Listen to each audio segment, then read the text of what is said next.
Salut les gars, bienvenue sur Steak Compote. Aujourd'hui, on va parler de prix, de pricing, comment fixer un prix, comment passer à travers toutes les barrières psychologiques qu'on peut avoir quand on débute dans l'entrepreneuriat, à savoir quel prix on devrait fixer, quel est le bon prix pour notre offre, pour Mhm. réussir à la fois à être à l'aise d'en vendre, mais aussi pouvoir développer notre business avec un pricing qui est en accord avec ce qu'on propose. Qu'est-ce que tu as en tête, Nathan, pour commencer avec tout ce qu'on a pu voir sur nous, les personnes qu'on a accompagnées, qui débutent de l'entrepreneuriat ou qui ont déjà un petit peu d'expérience sur comment aborder le pricing, les erreurs et tout, toutes ces belles choses? Ouais, clairement. Bah, déjà, moi, je pense que il faut que vous compreniez d'abord d'où vient en fait ce problème du prix. Et en fait, ça repose sur trois gros soucis. Le premier, c'est que ton prix, en fait, c'est ton identité. Donc, fixer un prix, ça va être t'exposer toi et surtout exposer aux autres la valeur que tu t'estimes en fait par rapport au service que tu proposes. Et donc, en fait, c'est déjà un problème pour toi-même, parce que tu as des gens qui ont très, très peu confiance en eux. Ils vont vraiment se dévaloriser, donc ils vont mettre un prix très, très bas. Donc, ça va être très, très cheap. Et donc, les gens ne seront pas forcément intéressés par venir travailler avec le mec le plus cheap du marché, quoi. Donc, ça, c'est le premier problème. Le deuxième problème, c'est que c'est très souvent aussi émotionnel.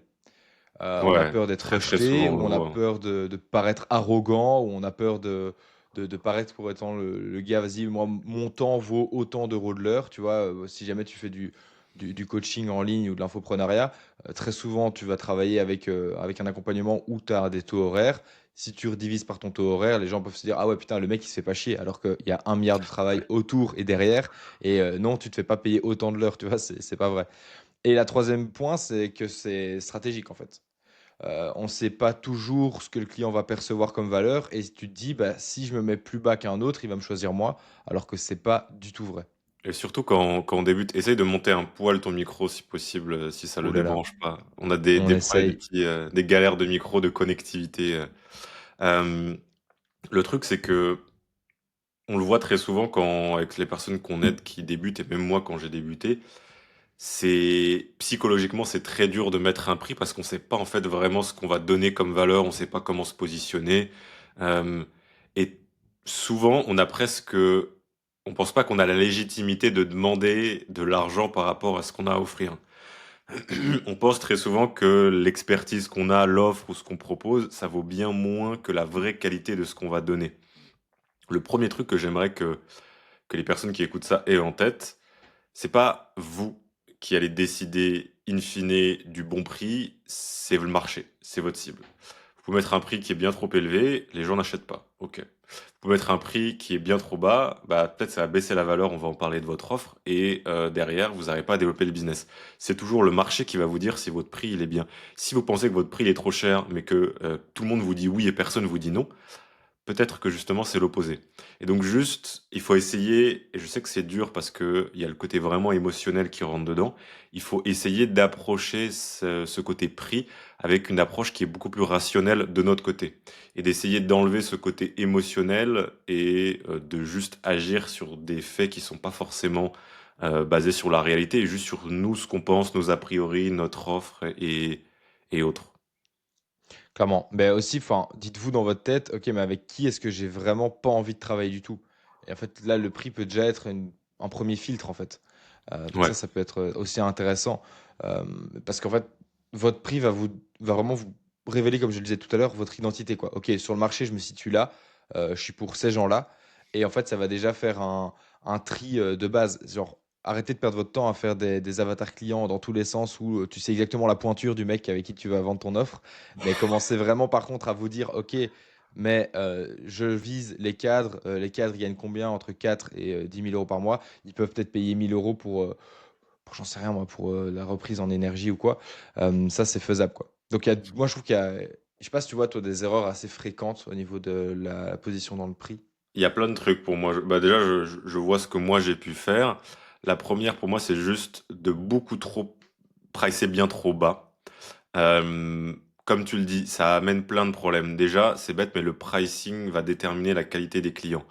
Ça, c'est un truc, on se rend compte Ouais. que quand on commence à vraiment avoir de l'expérience entrepreneuriale, les gens qui payent plus cher, c'est les gens qui cassent le moins les couilles. C'est les clients qui, en général, veulent le prix le moins cher. Bizarrement, c'est eux derrière qui vont être les plus compliqués à gérer en tant que client. Donc déjà, le type de prix que vous allez mettre, ça va attirer un certain type de clientèle. Faut que vous ayez ça en tête. Si vous pricez trop bas, ça va peut-être pas attirer les clients les plus simples à gérer. Deuxième point, c'est que, comme on le dit, le pricing, c'est vraiment quelque chose de plus émotionnel. C'est pas une science exacte du tout. Et très souvent, les gens vont juger la qualité de votre offre ou de votre produit juste sur le prix au début qu'il a. Si vous avez un prix trop bas, ça va dévaloriser directement dans la tête de la personne qui peut acheter la qualité du produit. Mhm. Enfin, là, je n'invente rien, mais c'est comme ça que beaucoup de marques de luxe fonctionnent. Le prix est complètement fou, et si aujourd'hui, je ne sais quelle marque, Louis Vuitton ou autre, d'un coup ne vendait plus un sac à je sais même pas combien ça coûte, je sais pas, de 1000, 2000 balles, 3000. ouais, Ah ouais, 2000 ok. balles, arrêtez de passer à 1000 balles et d'un coup faisait un sac avec une promotion à 100 euros. Les gens disent, mais qu'est-ce qui se C'est un passe? C'est faux. pareil. Si iPhone commençait à vendre leur téléphone moitié moins cher, parce qu'ils ont largement les marges pour le faire, mais direct, je pense qu'il y aurait moins de gens presque qui achèteraient, ou sur le long terme, la qualité de la marque perçue baisserait, même si le Mhm. produit est le même. Donc c'est un truc qu'il faut garder en tête. Le pricing, c'est aussi du branding. Et c'est aussi, ça va rentrer dans le packaging de ce que vous allez proposer. Ensuite, moi, un truc que je pense qui est important, c'est que il faut essayer le plus possible de créer une offre, de créer un produit qui va pas être dépendant forcément du pricing. Parce qu'en fait, dès qu'on va rentrer dans un produit ou dans une offre qui peut se comparer à tout ce qui existe déjà, on va forcément devoir jouer, surtout quand on débute, sur le seul levier qui existe, qui est le prix. On va se retrouver à baisser le prix et ça va être la braderie. Qui va baisser le prix le plus, qui va avoir les marges les plus mauvaises, juste pour essayer potentiellement de signer un client.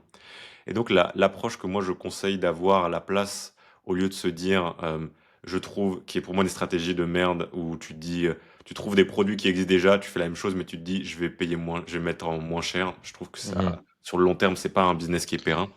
C'est Non. plutôt de se demander, ok, je vais pricer ce que je veux, donc un pricing basé plus sur la valeur, évidemment, il y a des limites, mais derrière, se concentrer sur la valeur qu'on veut donner et extrapoler le prix de cette valeur plutôt que se dire, je fais ce truc que tout le monde fait et je le mets à ce prix-là parce que ça va être un peu moins cher. Parce que le pricing, il va toujours être basé sur qu'est-ce que vous offrez, la transformation, le produit, quelle est la promesse. Si aujourd'hui, je vous promets, je vous dis, là, vous me donnez 2000 balles, je vous en donne 5000, vous allez accepter. C'est juste que vous voyez la valeur du 5000 comme étant quelque chose Clairement. qui devient logique pour vous. Et c'est un idéal, mais ce vers quoi il faut avancer sur cette offre, c'est sur une logique aussi forte que vous me donnez 2000, je vous passe 5000. Que dans la tête de la personne, ce soit logique. Bah, évidemment, s'il y a ça et qu'il me demande ça, je sors ma carte, quoi. Je suis prêt Ouais. à payer. Et derrière, évidemment, faut délivrer, faut donner toute cette valeur. C'est pas juste des promesses, c'est réellement un produit ou une offre qui va être en accord avec ce qu'on a promis. Ouais, mais même travailler avec des prix trop bas, il y a aussi un vrai truc aussi de fatigue mentale et physique, quoi. En fait, au bout d'un moment, tu te retrouves un peu dégoûté de travailler pour si peu et tu vas Ouais. d'office finir par abandonner. Je dis pas qu'il faut tu vois, c'est aussi en fonction de votre qualité, de la qualité du service que vous proposez. Ne commencez pas à essayer de vendre des trucs abusés. Mais il y a aussi ce truc-là qui est inhérent au progrès, c'est que tu te dis, putain, mais je travaille pour des cacahuètes, j'ai quitté mon CDI où j'avais 35 heures par semaine, j'en fais 70, enfin je fais 70 et je suis payé moitié moins quoi. Super liberté géographique et financière. Mais, euh, mais non, mais c'est vraiment ça quoi. En fait, comme tu le disais, les prix trop bas, ça vous sabote vraiment votre marque quoi. Et c'est pas.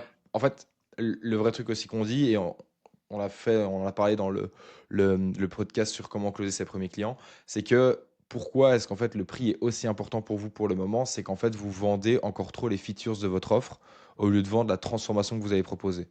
Et en fait, ça, c'est vraiment le vrai problème parce que si tu dis au client, non, mais tu veux perdre du poids, tu payes 300 euros par mois et littéralement dans 3 mois, tu as perdu 9 kilos. Est-ce que ces 9 kilos, c'est pas ce qui t'a toujours empêché? Enfin, je vais pas commencer à vous faire un appel de closing en direct, hein, mais en gros, c'est ça que vous devez comprendre. C'est que si vous vendez plus votre transformation plutôt que les appels WhatsApp hebdomadaires, les suivis de diète, etc., là, vous allez commencer à mieux vendre et vous allez commencer à plus vendre aussi, à pouvoir pricer plus cher parce que vous vendez vraiment la transformation et l'objectif que votre client a. Et surtout qu'en fait, il y a un truc que plein de gens ne comprennent pas, c'est que quand vous êtes en train d'essayer de closer, de vendre en parlant des features de votre offre, et là, c'est surtout pour moi des choses qui sont liées plus à des business et de services. En fait, vous augmentez dans la tête de votre prospect, du potentiel client, tous les efforts qu'il va devoir fournir, en fait. Attends, putain, il y a des plans à suivre, il y a des appels tout le temps, il y a des échanges, il y a des machins, je dois calculer je ne sais quoi, je dois Mhm. faire 3 pirouettes arrière pour arriver au résultat. Et en plus, je lui passe de l'argent. Attends. Le cerveau, il commence à se dire, mais attends, mais j'ai pas envie de faire ça.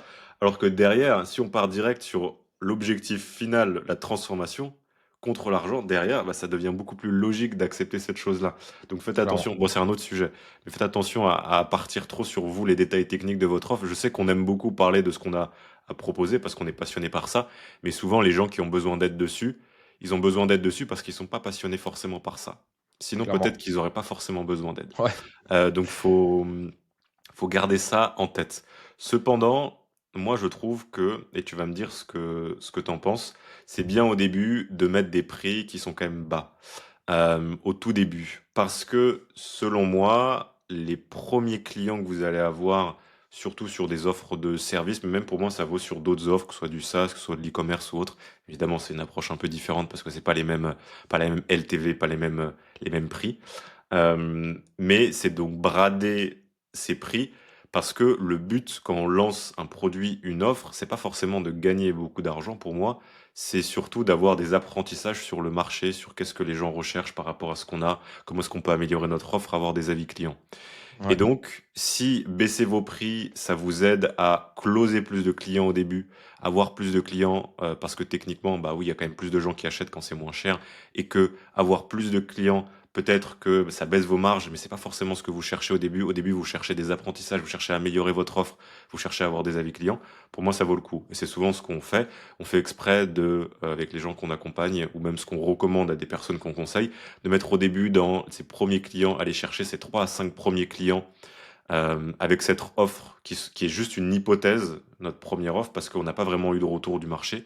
Comme notre but, Mhm. c'est d'avoir des retours du marché, on met sur ces premiers clients des prix plus bas pour pouvoir avoir ces clients, coacher, aider ces gens, proposer le produit et être constamment en échange avec eux pour voir, OK, qu'est-ce que t'aimes pas dans l'offre, dans le produit, l'améliorer et essayer de surdélivrer, donc de donner le plus de valeur possible à ses clients pour après avoir un avis client donc qui est un des trucs les plus puissants qu'on peut avoir au début, Ouais. augmenter notre autorité qu'on n'a pas forcément. Et donc on se retrouve avec une offre améliorée, un avis client ou plusieurs avis clients, donc une autorité qui est augmentée. Et là, on peut aller pricer quelque chose qui est plus cher. Là, on peut réellement commencer à se demander, OK, comment est-ce que je price par rapport à la valeur que je peux donner? Et donc c'est le conseil que moi je donne à ceux qui débutent actuellement. C'est, je sais, vous avez plein sûrement de pensées limitantes ou autres par rapport au prix. C'est normal. Vous allez devoir un peu vous faire violence. Ça fait partie de l'entrepreneuriat. Vous pouvez mettre un prix qui est clairement plus bas que ce que normalement vous devez, ce que vous donnez comme valeur pour Mhm. pouvoir avoir ses premiers clients, ses avis, ses retours. Mais donnez-vous une limite. Ok, après mes 3 premiers clients, après mes 5 premiers clients à ce prix, là je vais augmenter le pricing. Ouais, c'est clair. Mais ouais, c'est ça, parce qu'en fait, le problème aussi que vous allez avoir, c'est que vous n'avez pas encore la compétence pour mettre un prix aussi cher. En fait, Mhm. si tu mets un prix super cher, tu vas pas incarner ton prix, toi-même, tu vas pas y croire, quoi. Il y avait la fameuse règle de il faut que tu puisses dire le prix sans sourire, genre Ouais. sans avoir envie de rigoler, quoi. Mais ça pour moi, ça vient quand tu as de l'expérience. Ouais. Quand tu as En fait, l'expérience, quand tu débutes, t'es terrorisé. En fait, tu dis le ouais. prix, c'est plutôt dis le prix sans pleurer, quoi.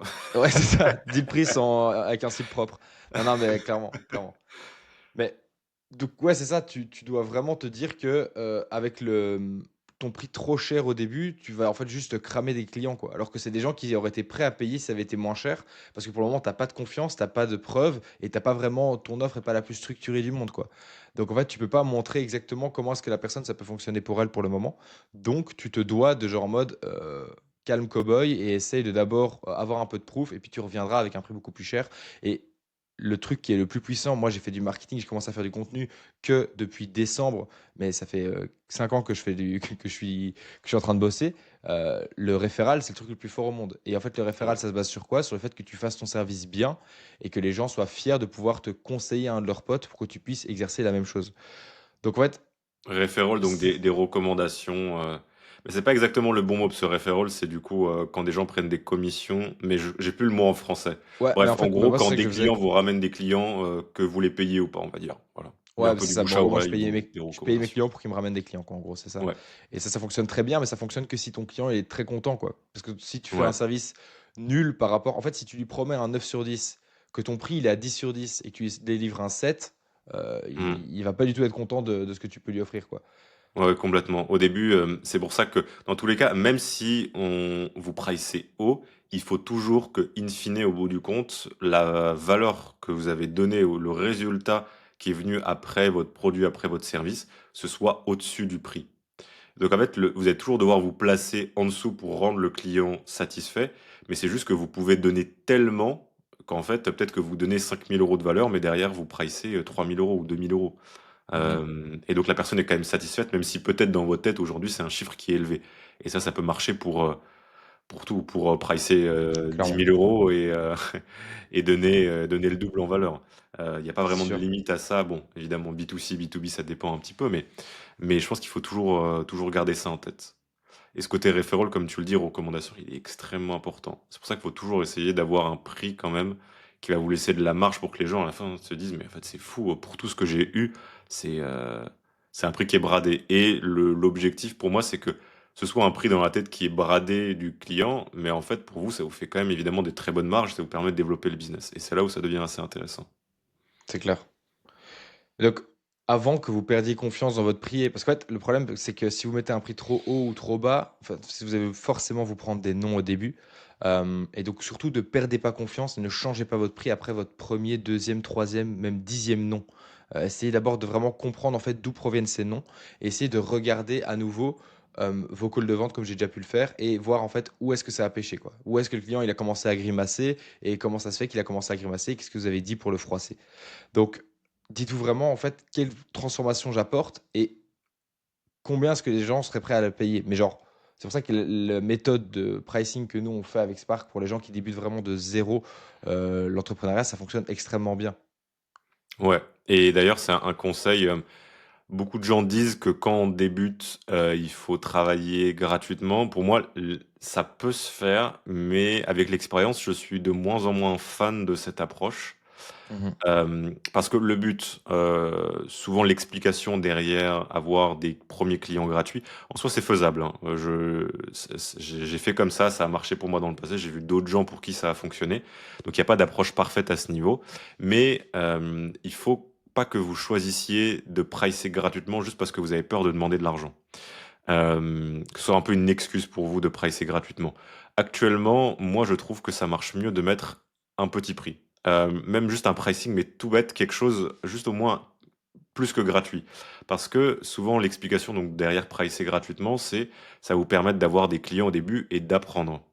Le problème, c'est que dans la théorie, c'est sympa cette idée, dans la pratique, c'est plus compliqué.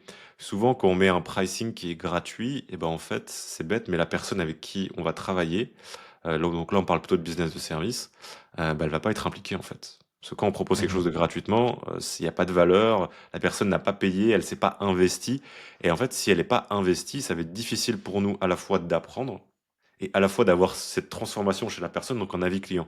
Donc les deux choses qu'on veut aller chercher sur ces premiers clients, et ben en fait, on vient presque tirer un trait dessus avec un prix gratuit parce que c'est difficile d'avoir une personne qui est vraiment impliquée et une personne qui donc, si elle n'est pas impliquée, va avoir une transformation. Donc moi, je préfère aujourd'hui mettre un premier prix, mais un prix qui est vraiment très bas. Même en suivi sur un mois, et on le fait juste à 80 €. C'est dérisoire, c'est ridicule. Mhm. Mais la différence entre 0 et 80 € dans l'implication de la personne, elle est différente. Et en plus, ça permet déjà à la personne de vendre, la personne qui a cette offre-là, de déjà mettre un peu les mains dans le cambouis de la vente. Parce que Ouais. entre proposer quelque chose gratuitement et proposer quelque chose à même juste un prix dérisoire de 80 € par mois, c'est déjà très différent dans l'approche. Ah, c'est sûr, c'est sûr. Et l'autre truc aussi, la question, je pense que les gens doivent se poser, mais est-ce que là, ok, j'ai déjà eu quelques clients, etc., comment est-ce que je peux savoir si je peux augmenter mon prix ou pas? Et ça, vous devez vraiment vous fier à votre taux de closing, à mon sens. Regardez, en fait, si vous avez un taux de closing de 80%, vous n'êtes pas un génie de la vente, vous avez juste un prix beaucoup trop peu cher et que les gens sont là en mode bah, banco, il y a plein de transformations, go, je vais juste prendre son offre parce qu'elle est vraiment très très peu chère par rapport à tout ce qu'il peut m'apporter comme preuve et comme solution. Et même chose, en fait, si vous arrivez à closer une fois sur deux, alors que vous n'êtes pas spécialement dans le métier de la vente, vous pouvez aussi augmenter vos prix. Vous pouvez, j'ai pas dit de faire x2, mais vous pouvez aussi augmenter vos prix parce que il y a cet aspect de la perception de valeur que tu arrives à transmettre à, imaginons, on va prendre des chiffres simples, à 100 euros. Si tu mets 150, en fait, c'est pas grave qu'il y ait un client en plus qui te dise non par rapport à la charge de travail que toi tu vas avoir. Tu vas pouvoir mettre ton focus à d'autres endroits et d'autres gens pourront acheter ton offre. Donc, si tu es déjà en train de avoir une boîte qui tourne plus ou moins, tu te rends compte que tu as des super avis clients, les gens sont contents de ton service et que tu as en fait un super bon taux de closing, arrête. Là, tu es dans un confort, essaye de te mettre de Ouais. nouveau dans l'inconfort par un truc qui t'arrange à 200%, tu vas être payé plus. Donc, fais l'effort de te mettre dans cet inconfort-là pendant tes calls de vente et tu me remercieras plus tard. Parce que honnêtement, tu travailleras pour plus cher en fait. C'est des très bons conseils et il faut que vous vous rendiez compte que c'est vraiment une question, comme tu dis, de confort et de s'habituer. Au Mhm. début, rien que dire, demander même juste 100 euros à quelqu'un dans un appel, vous allez être inconfortable. Après, une fois que vous allez vous habituer, vous allez demander 500, de nouveau inconfortable. Et je vous assure par expérience, vous vous retrouvez à chaque fois à monter et en fait, au bout d'un moment, vous demandez 3000 euros ou plus, ou peu importe le prix, et en fait, pour vous, Mhm. ça devient normal. Évidemment, ça vient un peu avec le temps quand vous commencez à avoir, et c'est pour ça qu'au début, il faut se faire violence, quand vous commencez à avoir les preuves qu'en fait, il y a des gens qui vous ont payé ce prix et qui sont satisfaits. Et c'est normal au début que vous ayez pas ces preuves. Il va falloir, c'est pour ça qu'au début, vous commencez avec un pricing souvent qui est plus bas que la valeur vraiment que vous avez donnée. Et petit à petit, vous allez accumuler ces preuves qu'en fait, vous avez de la valeur à donner. Et je vous assure que vous en avez beaucoup plus à donner que vous le pensez. Et en fait, C'est clair.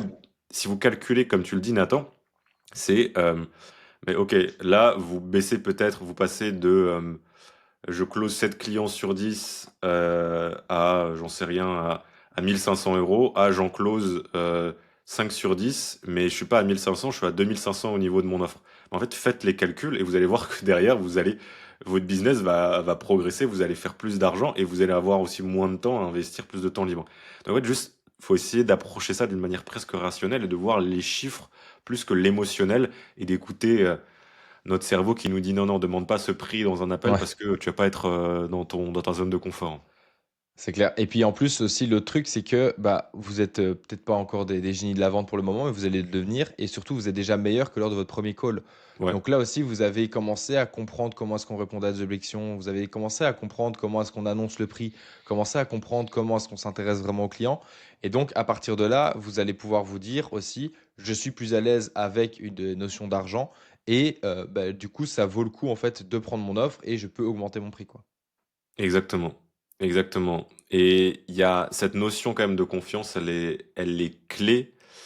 Et je sais que moi, je l'ai vu dans Spark et aussi en termes de taux de closing qui était assez rigolo. C'est que je suis pas spécialement bon, moi, personnellement, en vente. Nathan, c'est un autre niveau. Et je me rendais compte que, en fait, à chaque fois que je faisais un appel, bah, en fait, ça marchait quand on travaillait avec la personne. Et au bout d'un moment, je me suis dit, je suis pas un fou, un génie de la vente.